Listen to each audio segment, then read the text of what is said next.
Hello student, कैसे हैं आप लोग। मैं भी ठीक हूँ। आगे देखते हैं हम। देखिए, आज का जो टॉपिक है वो है फार्मूला ऑफ सिंपल कंपाउंड। कैसे ये बनता है फार्मूला, तो इसके बारे में हमको देखना है कि कैसे ये बनेगा। देखिए, इसमें यूज़ क्या होगा। इसमें यूज़ होगा वैलेंसी का, ठीक है। और वैलेंसी का यूज़ करके हम इन फार्मूले को बनाएंगे। कैसे ये बनता है, देखिए। कंपाउंड जो है वो किससे बनता है। ये बनता है एलिमेंट से, ठीक है। एलिमेंट से बनता है। दो एलिमेंट हो, किसी डिफरेंट एटम के एलिमेंट के एटम हो, ठीक है ना। जैसे कोई दो एलिमेंट होना जरूरी है। जैसे एक एलिमेंट हो गया कार्बन एलिमेंट है, दूसरा हो गया हाइड्रोजन। तो इनके बीच में कंपाउंड बन जाएगा, ठीक है ना। कोई भी कंपाउंड बन जाएगा। जैसे एक हाइड्रोजन हो गया, एक हो गया क्लोरीन हो गया। तो ये हाइड्रोजन का एटम, ये क्लोरीन का एटम, इनके बीच में ये दोनों जब एक साथ जुड़ जाएंगे बॉन्ड से तो कंपाउंड बन जाएंगे। तो देखिए, ये एलिमेंट अलग है हाइड्रोजन का, ये क्लोरीन का, ठीक है ना। क्लोरीन एलिमेंट है, ठीक है ना। और क्लोरीन का एटम है, ये हाइड्रोजन का एटम है। दोनों मिलेंगे कंपाउंड बनाएंगे। देखिए, तो कंपाउंड बनाने के लिए फार्मूला ऑफ सिंपल कंपाउंड कैसे हम बनाएंगे, उसके लिए वैलेंसी का जानना जरूरी है, ठीक है। इसमें देखिए, हाइड्रोजन की वैलेंसी 1, नाइट्रेट की वैलेंसी 1, इस पर माइनस चार्ज है, 1 चार्ज है तो एक ही वैलेंसी होगी। 2 चार्ज है इस पर तो इसकी वैलेंसी भी 2, जितना चार्ज उतनी वैलेंसी, ठीक है। अमोनियम है, सल्फेट है। चलिए हम बनाते हैं हाइड्रोजन क्लोराइड। हाइड्रोजन का मतलब H और क्लोराइड Cl, ठीक है, क्लोराइड। लेकिन इनकी वैलेंसी से हम जरा इसको प्रूव करते हैं कि HCl इसका फार्मूला कैसे बना होगा। हाइड्रोजन की वैलेंसी लिखिए 1, क्लोरीन की वैलेंसी, Cl की वैलेंसी होती है 1, हालांकि इस पर माइनस चार्ज होता है और इसकी वैलेंसी होती है 1। तो यहाँ पर लिखेंगे 1 और क्रॉस मल्टीप्लाई कर देंगे जब आप, तो ये बन जाएगा, जानते हैं H का मल्टीप्लाई इसमें H, एक ही H होगा, Cl का Cl में HCl हो जाएगा। सोडियम नाइट्रेट, सोडियम होता है Na और नाइट्रेट होता है NO3। देखिए, ये है NO3 पे पावर -1 होता है, ठीक है। तो हम ये -1 नहीं लिखेंगे, क्या करेंगे, सोडियम की वैलेंसी इसके नीचे लिखेंगे। सोडियम की वैलेंसी होती है 1, हमें पिछले में बताया था सोडियम की वैलेंसी 1 होती है। एक इलेक्ट्रॉन ये डोनेट या लूज करके अपना स्टेबल ऑक्टेट पा जाता है, ठीक है ना। Na की वैलेंसी 1, तो 1 यहाँ लिख दिया। नाइट्रेट की वैलेंसी देखिए, 1 माइनस चार्ज है तो 1 वैलेंसी, तो यहाँ पर लिख दिया गया 1 और यहाँ क्रॉस मल्टीप्लाई करेंगे तो ये बराबर क्या बन जाएगा, NaNO3 बन जाएगा। सोडियम कार्बोनेट कैसे होगा, सोडियम का Na उनकी और कार्बोनेट को CO3 बोलते हैं। देखिए CO3, इस पर चार्ज 2 होता है तो वो वैलेंसी हो जाएगा। तो सोडियम की वैलेंसी यहाँ लिखेंगे 1, CO3 की वैलेंसी 2 होती है, 2 यहाँ लिखेंगे, क्रॉस मल्टीप्लाई करेंगे, ठीक है ना। उनकी वैलेंसी को उनके नीचे लिख देते हैं, क्रॉस मल्टीप्लाई करते हैं, ये हो जाएगा Na2CO3। ये अमोनियम सल्फेट, अमोनियम होता है अमोनियम सल्फेट NH4SO4, ये होता है इसका फार्मूला अमोनियम सल्फेट का। तो जरा देखते हैं, इनकी वैलेंसी निकाल के देखते हैं कितना हो जाएगा। जैसे अमोनियम की NH4 में कितना रहता है, 1 वैलेंसी, यहाँ पर लिख दिया 1, ठीक है भाई। NH4 की वैलेंसी 1 है तो इसके नीचे लिख दिया। SO4 की वैलेंसी 2 है, यहाँ पर देखिए 2 है, SO4 सल्फेट, इनकी वैलेंसी 2 है, ठीक। इनके नीचे लिख दिया, क्रॉस मल्टीप्लाई कर लिया, क्या हो जाएगा NH4। देखिए, जब ये इसमें मल्टीप्लाई होगा तो होल में होगा, पूरे में, ठीक है ना। तो इसको ब्रैकेट में लिख देंगे NH4, और चूंकि ये मल्टीप्लाई 2 का दोनों में हो रहा है, नाइट्रोजन में भी हाइड्रोजन में, यहाँ 2 लग जाएगा, और SO4 का तो एक ही में हो रहा है तो SO4, इसका नाम है अमोनियम सल्फेट। तो इस तरीके से देखिए फार्मूला ऑफ सिंपल कंपाउंड बन जाता है। और एक और देखिए CaO का, कैल्शियम ऑक्साइड का, तो कैल्शियम की Ca की होती है वैलेंसी 2, क्योंकि यहाँ +2 चार्ज होता है, ऑक्सीजन की -2, यहाँ 2 तो इसकी भी 2, इसकी भी 2, क्रॉस मल्टीप्लाई करेंगे, Ca2O2। अब देखिए, लेकिन इसको सिंपल फार्मूला ना, ये 2 से कट जाएगा तो CaO बन जाएगा, कैल्शियम ऑक्साइड।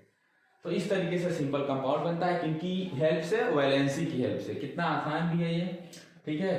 तो इसे करिए, फिर हम आगे बता रहे हैं। आगे का जो टॉपिक है वो है अवोगाद्रो नंबर पर है, तो उसे समझाएंगे। ठीक है, इसे नोट करिए।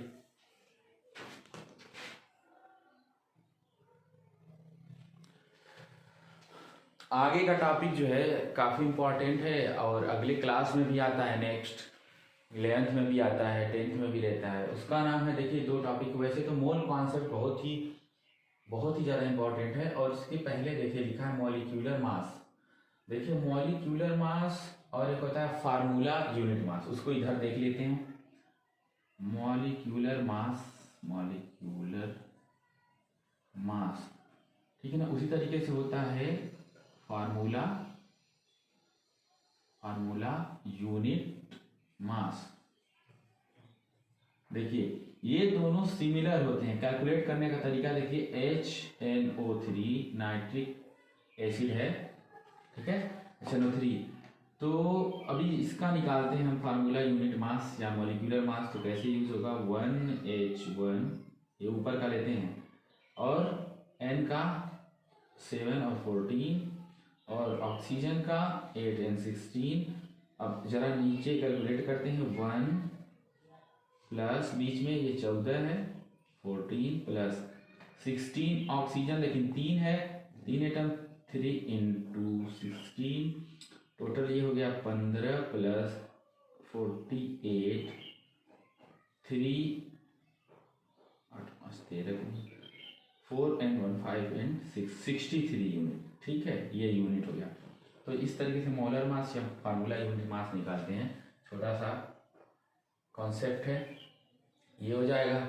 अच्छा देखिए मैं बता रहा हूँ, इसमें क्या है ना कि जो पढ़ाई बनी हुई है, जो भी एजुकेशन है, वो आपके दिमाग से ज़्यादा कठिन नहीं है। ऐसा नहीं कि आप पर इतना बोझ है कि आप नहीं सह पाएंगे। पढ़ाई आपके अंडर में है, अगर आप चाहें तो। अंडर का मतलब जिस पर आप जीत सकते हैं, जिसको आप आसानी से कर सकते हैं, या मैं कर सकता हूँ। हम लोग न, मैं ऐसा नहीं कि मैं सब कुछ सीख चुका हूँ मुझसे, मैं भी रोज़ पढ़ता हूँ, आप भी पढ़िए। कहने का मतलब ये है कि पढ़ते पढ़ते ही नॉलेज होता है, और कोई चीज़ कठिन नहीं है। ऐसा नहीं कि ये कठिन है। जब हम रहते हैं क्लास 7th में तो हमें आर्ट की बुक देखकर डर लगता है, 10th की बुक, ये कैसे कोई पढ़ता होगा जब हम 7th में हैं तो। लेकिन जब हम उस क्लास में जाते हैं तो हम उस लायक हो जाते हैं कि हम वो पढ़ सकें। इसी तरीके से आप कोई भी टॉपिक हो, मैं अपने लिए भी कह रहा हूँ, जैसे हमें कोई गवर्नमेंट जॉब निकालना है, एक अच्छा ऑफिसर बनना है, IAS या कुछ भी करना है, तो उसके लिए जितनी बड़ी पोस्ट होगी उतनी ज़्यादा आपको स्ट्रगल करना पड़ेगा, या मुझे करना पड़ेगा। सब लोग बराबर हैं, नहीं कि कोई बहुत ज़्यादा दिमाग लेकर पैदा हुआ है, नहीं, सबका दिमाग बराबर है। बस ये कि आपने कितना अच्छी तरह इस्तेमाल किया, प्रैक्टिस कितना किया। कोई भाई सो रहा होगा, कोई पढ़ रहा होगा, यही बात है। अच्छा एक बात और है, जैसे बहुत बच्चे हैं जो पढ़ने में मन नहीं लगता है, तो हो सकता है वो कोई और अच्छा काम कर सकते हैं, हुनर सीख सकते हैं। जरूरी नहीं कि सब लोग पढ़ें, लेकिन जो पढ़ने में इच्छुक हैं उन्हें पढ़ना ही चाहिए। सब तो एक जैसे नहीं हो सकते फिर भी। चलिए अब देखते हैं मोल कॉन्सेप्ट क्या होता है। अगर मैं मोल कॉन्सेप्ट की बात करूं तो देखिए अवोगाद्रो एक नंबर आता है, अवोगाद्रो नंबर, ठीक। ये किसके बराबर है, 6.022 × 10⁻23। कोई भी पार्टिकल हो, ठीक है, एटम्स हो, ठीक है, कोई एंटिटी हो, कुछ भी हो, कोई भी सामान हो, उसको अवोगाद्रो नंबर यानी इसके बराबर लिया जाता है। अवोगाद्रो नंबर जब आ जाता है 6.022 × 10⁻23, ठीक है, अवोगाद्रो नंबर। इसका यूज मोल कॉन्सेप्ट में होगा। जैसे एक मोल कार्बन एटम की जहां बात आ गई कि जरा बताओ एक मोल कार्बन एटम क्या होता है। पहले मतलब कोई नहीं, कुछ नहीं पता आपको मोल क्या होता है, तो इसमें देखिए कैसे बताया गया, NCERT से ये सेम टू सेम लिया गया है। 1 मोल कार्बन एटम, अब मान लो कार्बन एटम 1 मोल है, तो उसका क्या मतलब हुआ, उसका मतलब हुआ 6.022 × 10⁻23। इतना तो सब में कॉमन रहेगा, ये वैल्यू देखिए, ये अवोगाद्रो नंबर। अब एटम है, कार्बन एटम है, तो ये एटम ऑफ कार्बन, तब यहां पर भी एटम लग जाएगा।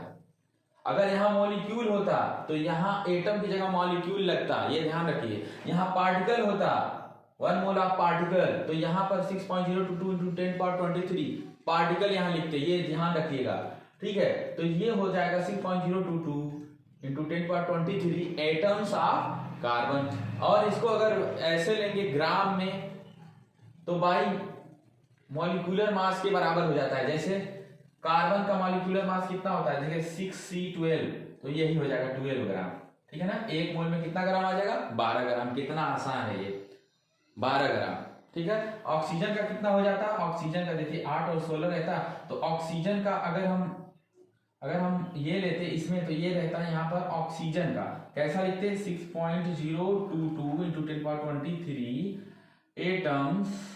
एटम्स ऑफ ऑक्सीजन यहाँ लिख देते। क्या लिख देते, ऑक्सीजन। ये कार्बन की जगह ऑक्सीजन लिख देते, और इधर क्या रहता, ये रहता 1 mole oxygen atom is equal to कितना होता है, 6.022 इंटू 10⁻23 एटम ऑफ ऑक्सीजन। और ग्राम में क्या लिखते हैं, ये 16 ग्राम हो जाता है, बस 16 ग्राम ऑफ ऑक्सीजन एटम, ठीक है। यही तो मोल है, ठीक है, यही तो मोल है। और ये अवोगाद्रो नंबर है, कांस्टेंट है, इसे नोट करिए। फिर हम एक और एग्जांपल लेते हैं, फिर बताते हैं।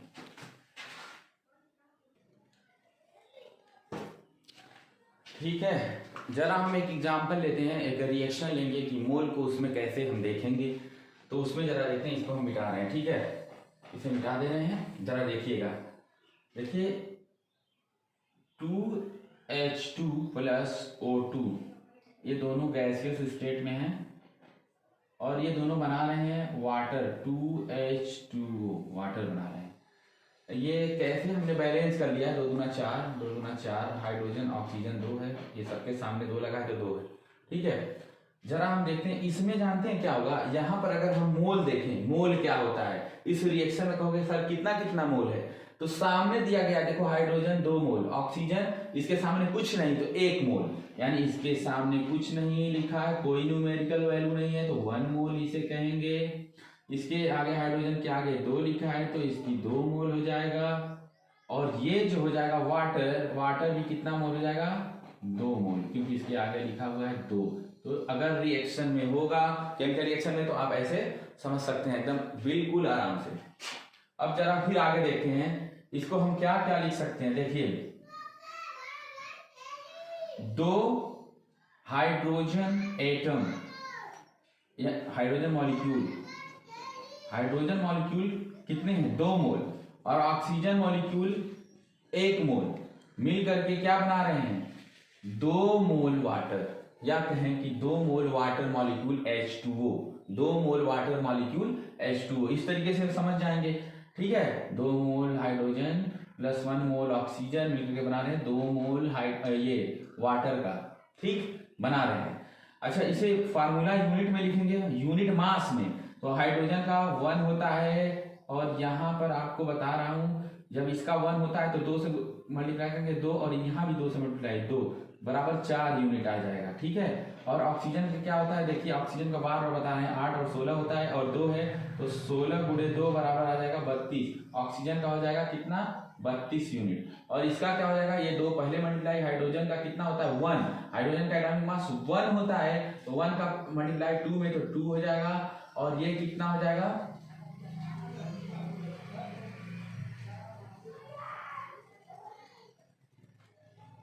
ऑक्सीजन का कितना होता है, ऑक्सीजन का होता है 8 और 16 होता है, ठीक है।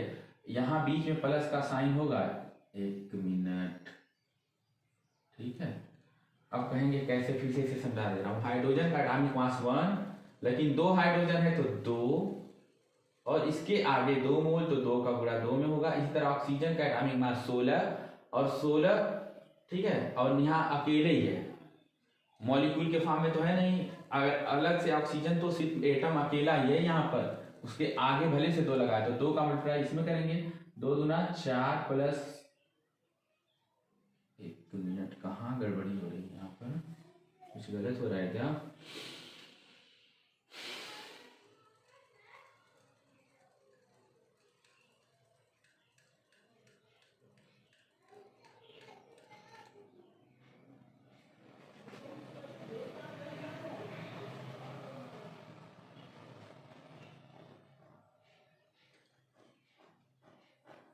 ऐसा नहीं होगा, ये हो जाएगा आपका H2O का करते हैं, ये हो जाएगा आपका 2 प्लस इसका कितना हो जाएगा 16 2 18 और इसका सब में मल्टीप्लाई 2 से है, 16 2 18, 18 गुणे 2 बराबर 36। ठीक है, देखिए हमको जोड़ने में गलती हो रही थी तो मैं भी देखा, ठीक है कोई बात नहीं है। 36 ऑक्सीजन का कैसे आया, 8 और 16 होता है, यहाँ से हमने 16 ले लिया है। ठीक है, और हाइड्रोजन का 1 होता है, लेकिन यहाँ 2 है हाइड्रोजन तो 2 और सबका मल्टीप्लाई 2 में होगा क्योंकि 2 मोल है ये, तो आगे ब्रैकेट के निशान हो जाएगा 16 2 18, 18 दूना 36 और यहाँ पर देखिए 32 4 36, तो ये 36 और ये 36 क्या बता रहा है, mass of law of mass of conservation भी बता रहा है कि जितना प्रोडक्ट में रिएक्टेंट में उतना प्रोडक्ट में। तो इस तरीके से ये मोल है, थोड़ा सा इस पर एक और न्यूमेरिकल लेंगे, इसे करिए।